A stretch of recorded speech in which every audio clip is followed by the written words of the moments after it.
17 years of marriage. The number sits in my head like a countdown timer, ticking backward to when Madison and I first met in that crowded lecture hall at State.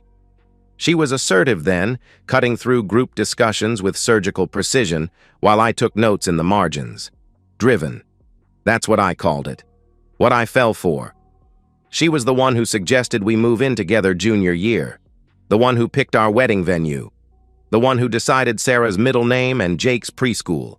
I was steady, methodical, the guy who balanced the checkbooks and remembered oil changes. We built a life that way, brick by brick, her vision and my execution. Now I'm stirring spaghetti sauce while Jake argues with his math homework at the kitchen table. Sarah's upstairs, probably texting friends about some drama I'll never understand. Madison's at another conference, always another conference. Professional development, she calls it. 3 weekends a month, sometimes 4. High school guidance counselors apparently need constant retreating, constant workshops on teen psychology and college prep strategies. I handle the logistics, packed lunches for the kids, soccer practice schedules, grocery runs, the machinery of family life. I don't mind, never have. This is what partnership looks like at 43. The front door slams. Sarah's footsteps thunder down the stairs, heavier than usual. She appears in the kitchen doorway, phone clutched in her fist like a weapon. Dad. Her voice cracks with urgency. You need to hear this. She's pale. 15 years old, and she looks like she's seen something that aged her. I set down my wooden spoon, turning to face her fully. What's wrong?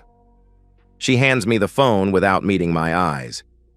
Mom butt dialed me. It's been recording for 40 minutes. I take the phone. The screen shows an active call, Madison's contact photo smiling back at me. I can hear voices in the background, distant, muffled, but clear enough. Madison's laugh. I know that laugh. But I've never heard it sound like this. Her voice carries through the speaker, casual and unguarded. Derek's so emotionally dense, I swear sometimes I think he'd need a roadmap to find his own feelings. A man's voice responds, deeper, unfamiliar. You married him, though. Madison's response comes with a bitter edge I've never heard before. I married stability. I married a checklist. House, kids, retirement fund. But God, Darren, some days I feel like I'm drowning in his predictability. My hand tightens around the phone. Sarah's watching me, her face a mirror of my own shock. Madison continues, her voice getting looser, more careless. He's a good father. I'll give him that. But as a husband, as a man, I outgrew him years ago. The conversation continues. Madison's voice gets looser, more careless. She mentions our bedroom, or lack thereof. Calls me vanilla and safe. The man, Darren, makes jokes about waking sleeping giants. I listen to the full 40 minutes, every word. Then I replay it twice more while Sarah sits across from me, picking at her cuticles. Dad? Her voice is small, uncertain. I set the phone down. Look at my daughter. Really look at her. She's waiting for me to explode, to throw something, to match the betrayal with rage. Instead, I turn back to the stove. The sauce is starting to bubble. Dinner in 10 minutes, I say, my voice surprisingly steady. Tell your brother to wash his hands. The betrayal isn't fire burning through my chest. It's frost. Cold, methodical, crystallizing every conversation we've had over the past 2 years into something I can finally see clearly. Sarah hesitates, studying my face. Dad, are you? I'm fine. I taste the sauce, add salt with deliberate precision. We'll talk later, after Jake's asleep. She nods and disappears upstairs. I finish cooking, set the table, call the kids down for dinner. We eat like any other Tuesday night. Jake complains about his teacher. Sarah picks at her food. I ask about homework and weekend plans. Normal. Everything perfectly, devastatingly normal. Except now I know what Madison thinks of this normalcy, what she thinks of me. After the kids are in bed, I sit in my home office with the door closed. Madison's still at her conference, her retreat in Columbus. Due back tomorrow evening. I don't call her. Don't send a furious text. Don't confront. I research. By midnight, I've learned 3 things. Darren Murphy is Madison's supervisor at the school district. He's been divorced twice. And 3 months ago, Madison started taking weekend trips that weren't on any conference calendar I can find. I close the laptop and stare at my reflection in the dark window. 17 years. She called me a checklist she outgrew. Fine. Let's see how she likes being checked off. I don't sleep. Instead, I lie in our bed. My bed now, I suppose, and plan. Madison's pillow still smells like her shampoo, vanilla, and coconut. The scent used to comfort me. Now it feels like evidence. By 6 a.m., I'm dressed and making coffee. Sarah finds me in the kitchen, dark circles under her eyes. She accepts the travel mug I hand her gratefully. Did you sleep? Some. I study her face, seeing the same exhaustion I feel. Sarah, what I heard last night, it was horrible. She takes a sip of coffee, her hands shaking slightly. Mom was laughing about you, about us. She called me manipulative. That detail hits harder than her comments about me. I keep my voice level. When? During the recording. She told him I was manipulative and Jake was... She pauses, swallowing hard. She said Jake was needy. I process this. My wife, the guidance counselor who preaches about building students' self-esteem, mocking our 12-year-old son to her lover. We're not telling Jake, I say firmly. Not yet.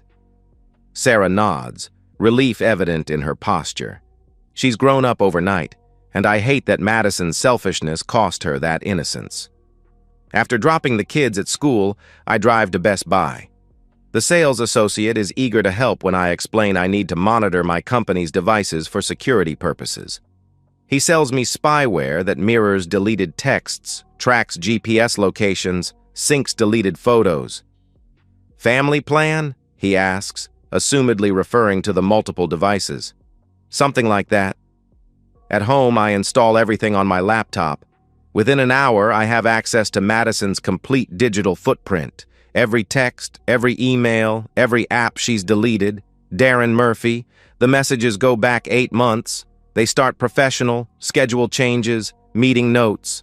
Then personal, complaints about spouses, shared jokes. Then intimate. I read their entire relationship unfold in reverse. Her telling him I'm checking out of our marriage. Him encouraging her to explore her needs. Discussion of hotel rooms and weekend getaways. The worst part isn't the sex, though those messages make my stomach turn. It's the casual cruelty. Madison describing my dad jokes as embarrassing. My careful financial planning as controlling. My steady presence as suffocating. She's rewritten our entire marriage as a prison sentence. I screenshot everything, create folders, build a timeline. Then I buy a second phone and install a GPS tracker in Madison's car. Not in the engine, too obvious. Inside the headrest, small enough to be invisible. When Madison comes home that evening, I'm making dinner. She kisses my cheek like she has 1,000 times before.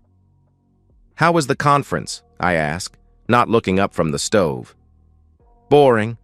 Same old presentations about college prep anxiety. She sets her overnight bag by the stairs with a tired sigh. Kids okay? Fine. Sarah had a math test. Jake's science project is due Friday. We talk about schedules and grocery lists. Normal married conversation. She doesn't suspect anything, but I'm recording it all now. Every conversation, every lie, every casual dismissal of the life we built together. 3 days later, the car tracker pays off. Madison tells me she's going to a faculty meeting that runs late. Instead, she drives to the Marriott downtown, stays for 3 hours. I'm parked across the street when she emerges with Darren Murphy. He's taller than I expected, graying at the temples, expensive suit. They don't kiss goodbye, too public, but his hand lingers on her lower back. I photograph everything. That night, Madison complains about the long meeting.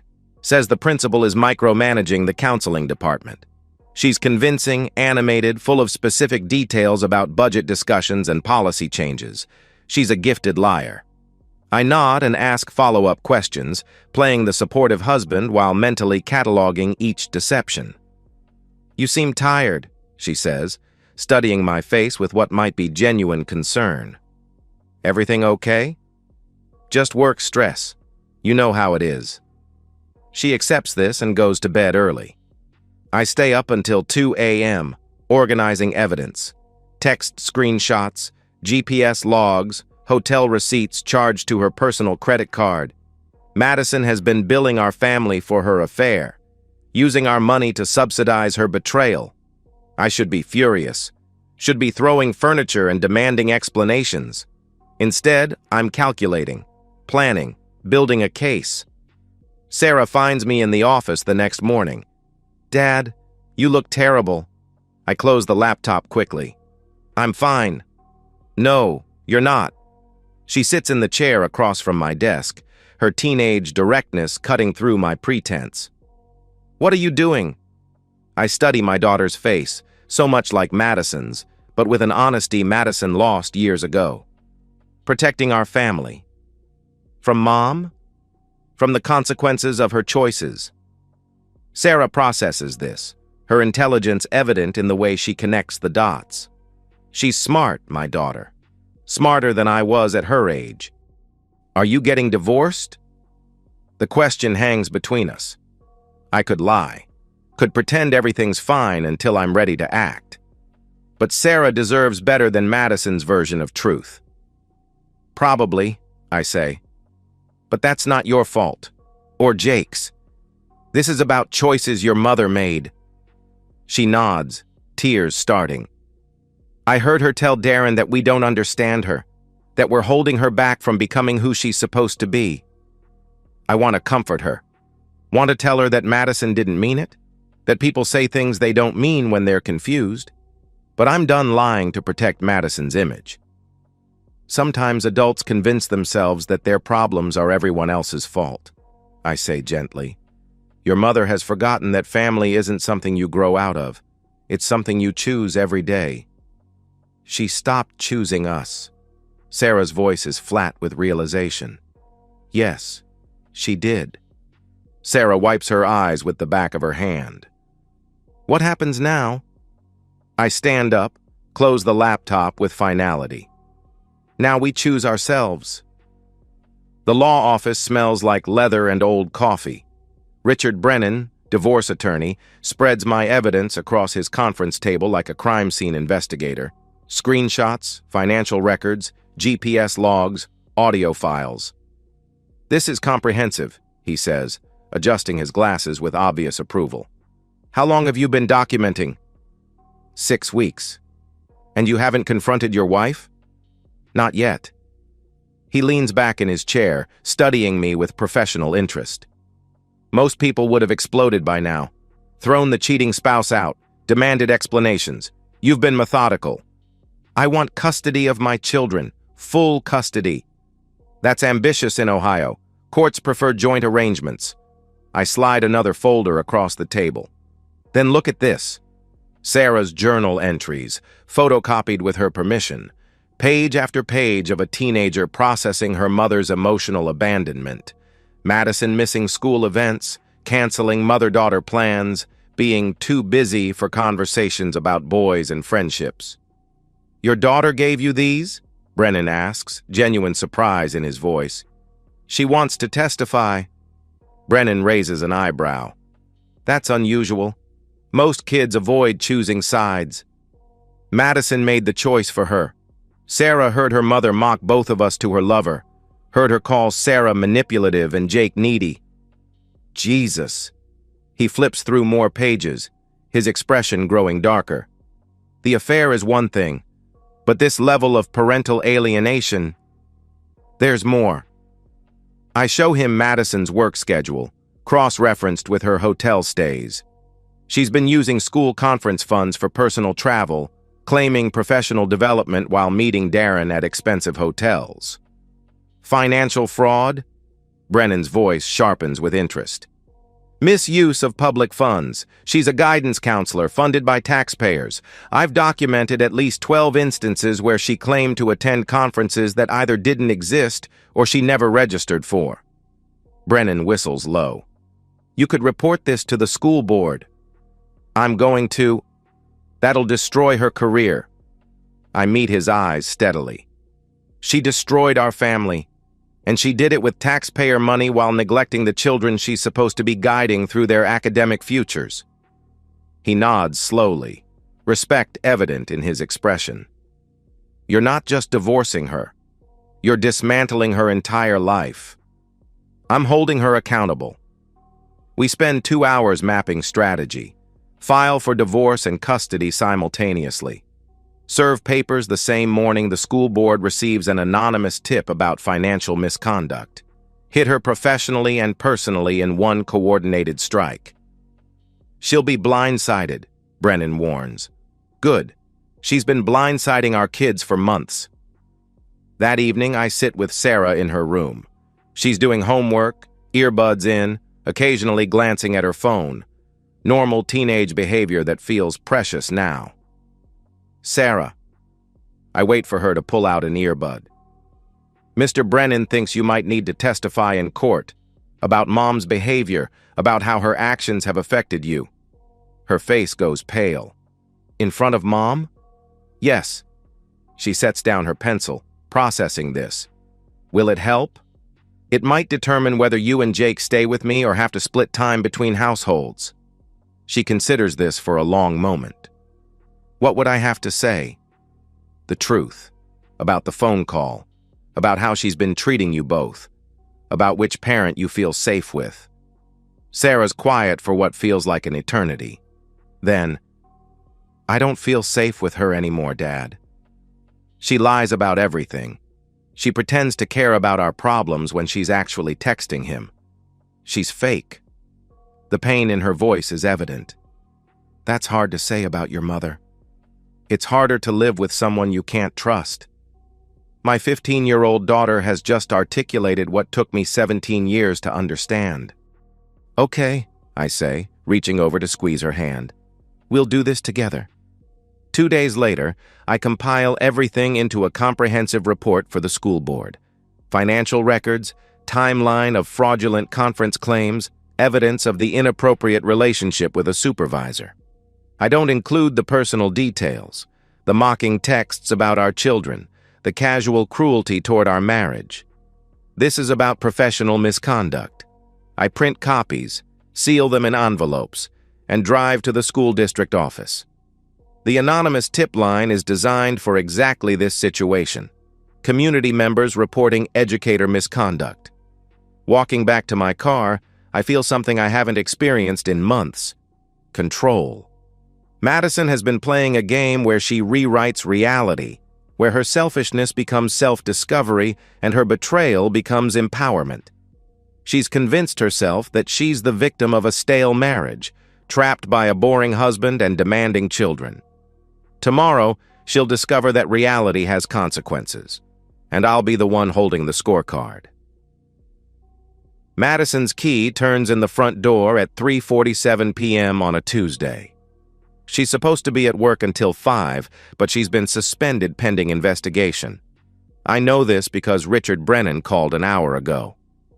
It's done, he'd said with satisfaction. Board received everything this morning.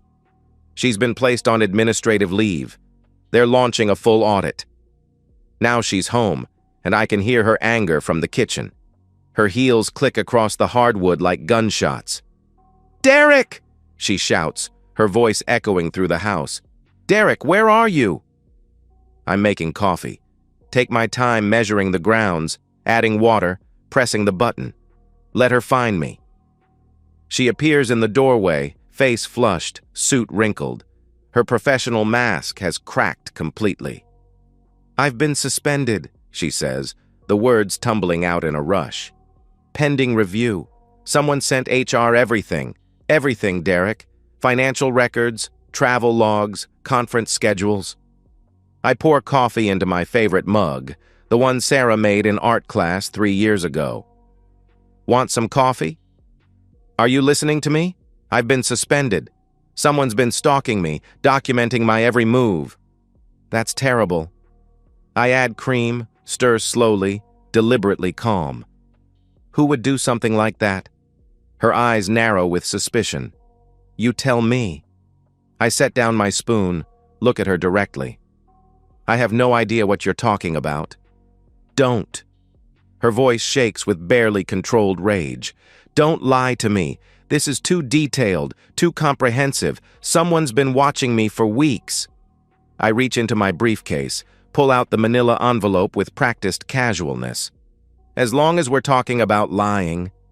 I slide the divorce papers across the kitchen island. Madison stares at them like they might explode. What is this? Divorce petition, custody motion, financial disclosure requirements. I sip my coffee, watching her face. Your attorney will explain the details. She picks up the papers with trembling hands. You're divorcing me? I'm ending our marriage. There's a difference. Because of some school board investigation? Derek, I can explain. Because you called me emotionally dense. Because you told your lover that our daughter is manipulative and our son is needy. Because you've been billing our family for your affair. The color drains from her face completely. How do you know? Sarah heard you. 43 minutes of you mocking everything we built together, describing our marriage as a prison sentence and our children as obstacles to your self-actualization. Madison sinks into a chair, the fight leaving her body. The butt dial. Among other things. She looks up at me, and for a moment I see the woman I married. Vulnerable, searching, almost young. Derek, I know how this looks. How it looks. Madison, you've been fucking your boss for 8 months, using school funds to pay for hotel rooms, lying to our kids about where you go every weekend. This isn't about how things look. This is about who you've become. I didn't mean for it to happen. Darren and I, we just connected. I hold up my hand, cutting her off. Stop. I don't want to hear about your connection. I want to talk about Jake asking me why mommy doesn't help with homework anymore. About Sarah crying because you canceled 3 mother-daughter plans in a row to spend weekends with your lover. Madison's crying now, mascara starting to streak. I was confused. I felt trapped.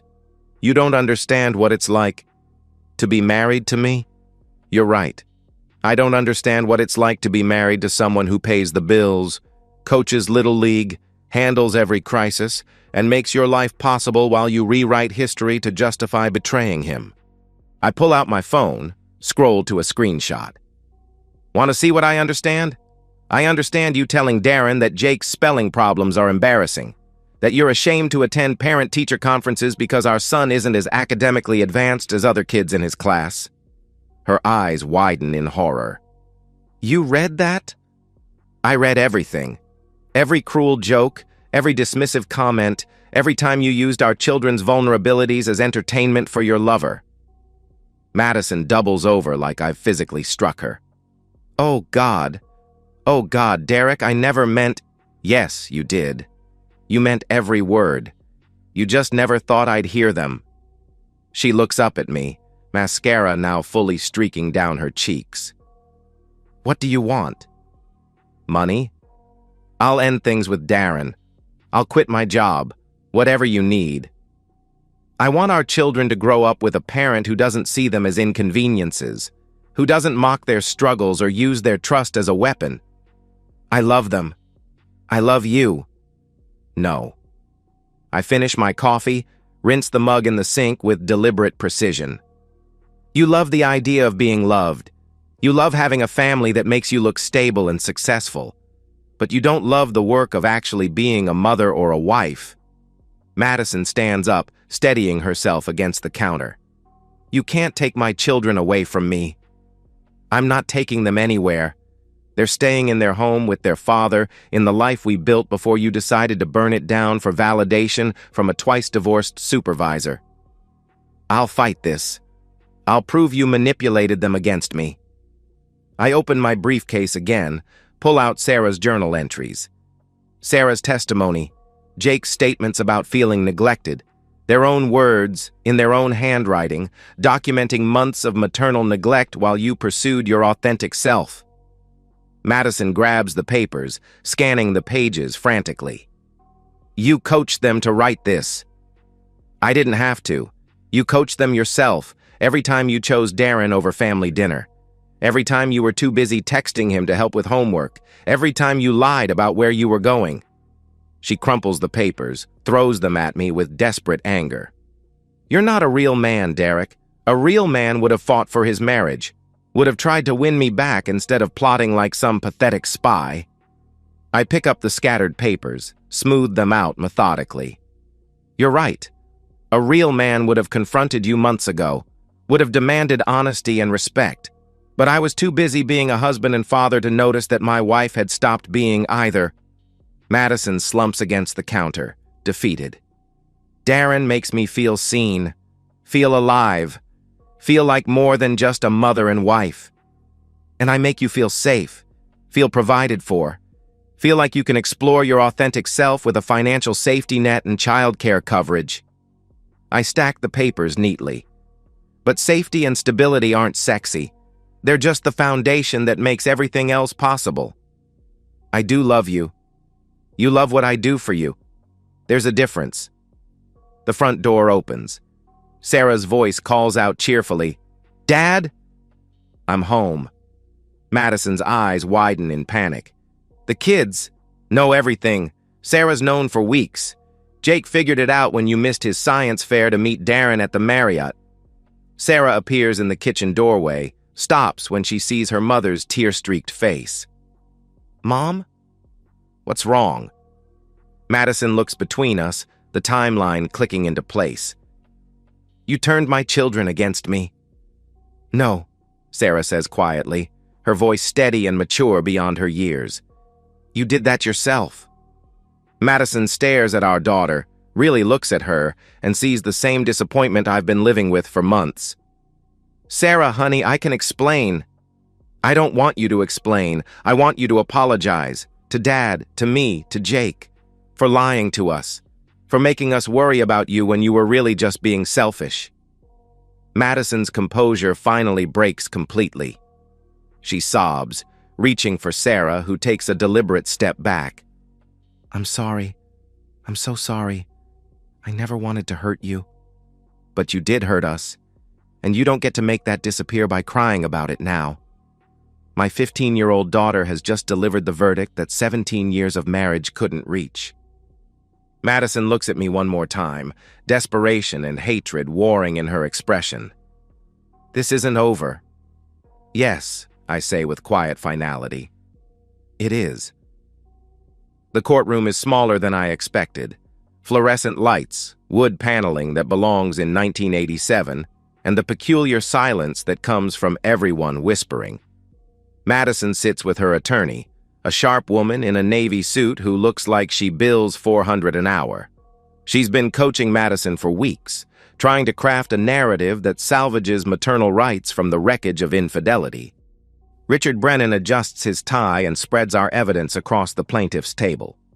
Remember, this isn't about punishment. It's about the children's best interests. I nod, but we both know it's about more than that. It's about accountability. Judge Morrison enters, a gray-haired woman in her 60s who looks like she's heard every sob story twice. Madison's attorney stands, presenting their case first. Your Honor, Madison Grayson is a dedicated mother and education professional who made personal mistakes during a difficult period in her marriage. While she acknowledges poor judgment in her relationship with Mr. Murphy, she maintains that her love for her children and her commitment to their welfare never wavered. The attorney paints Madison as a woman lost, seeking connection in the wrong place, but fundamentally devoted to Sarah and Jake. She emphasizes Madison's career in education, her understanding of child development, her years of successful parenting. Mrs. Grayson requests joint custody with equal parenting time. She's prepared to attend counseling, to rebuild trust with her family, and to demonstrate that a mother's temporary lapse in judgment doesn't negate 15 years of devoted parenthood. Madison takes the stand, She's composed, professional, wearing a conservative dress that screams, "responsible mother." Her testimony is carefully crafted. She accepts responsibility for the affair, expresses regret for the pain she caused, and emphasizes her commitment to repairing relationships with Sarah and Jake. "I made terrible mistakes," she says, looking directly at the judge with practiced sincerity. "I hurt my husband and confused my children. But I never stopped loving them. I never stopped being their mother. Given the chance, I will prove that our family can heal from this." Her attorney introduces character witnesses, colleagues who testify about Madison's dedication to students, neighbors who describe her involvement in school activities, her own mother who speaks about Madison's childhood dreams of motherhood. It's convincing, professional, exactly what you'd expect from someone who counsels teenagers for a living. Then Richard Brennan stands up. "Your Honor, the defendant has crafted a narrative about temporary lapses and momentary confusion, but the evidence shows something different.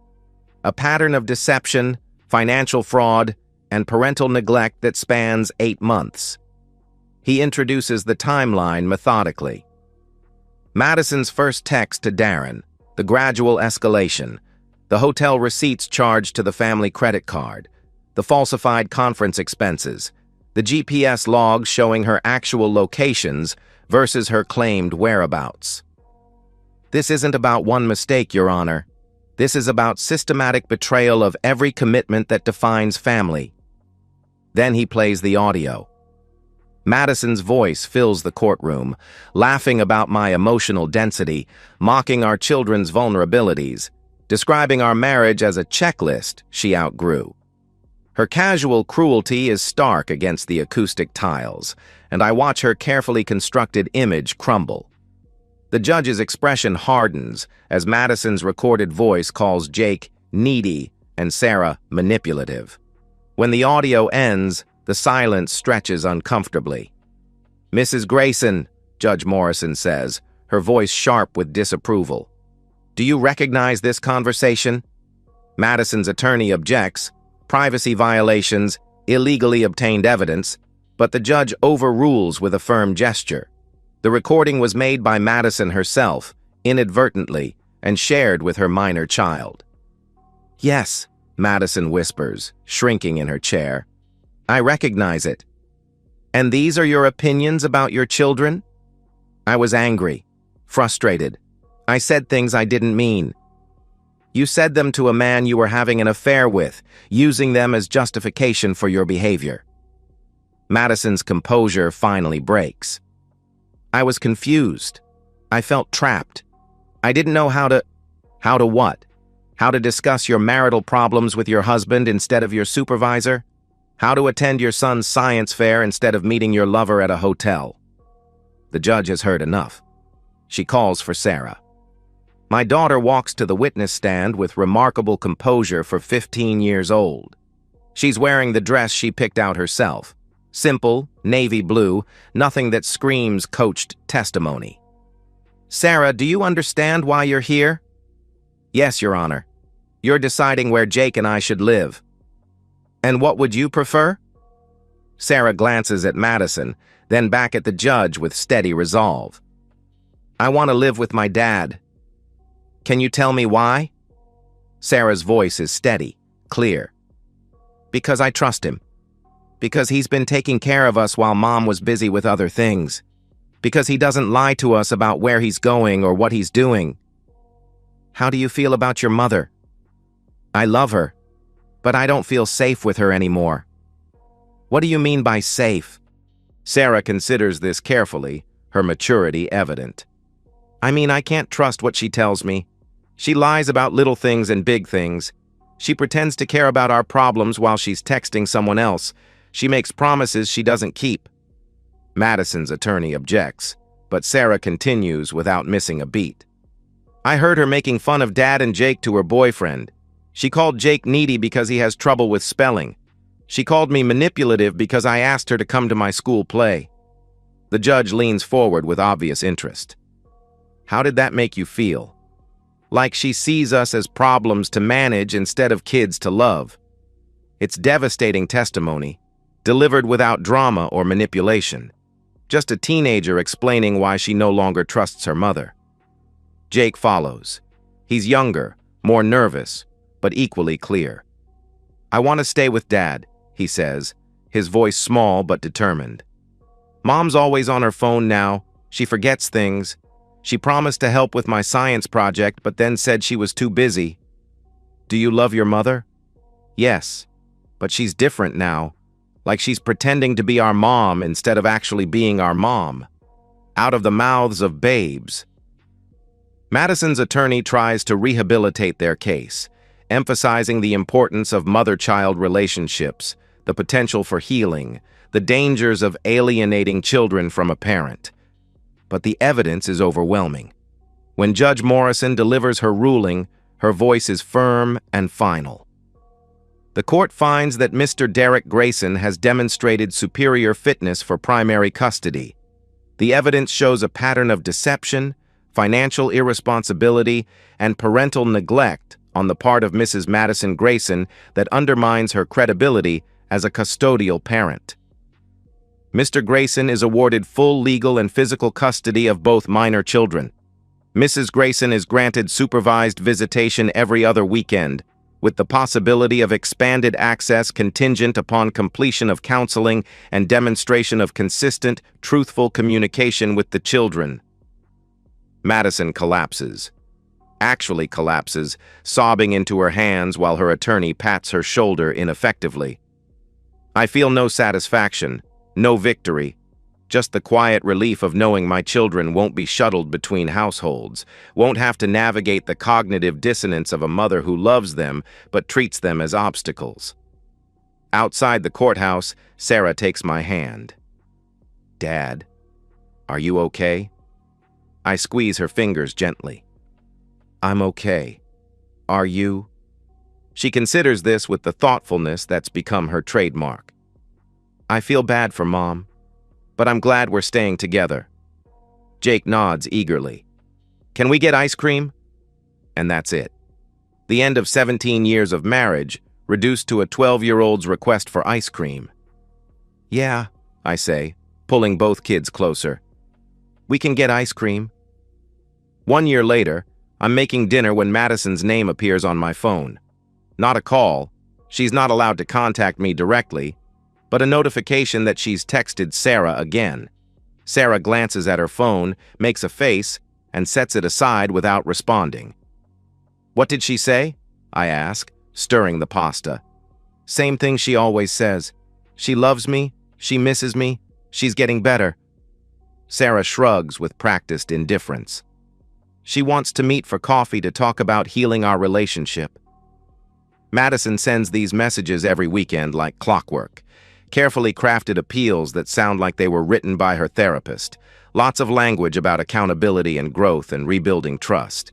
Sarah reads them, sometimes shows them to Jake, but rarely responds. "Do you want to see her?" Sarah considers this while setting the table with methodical precision.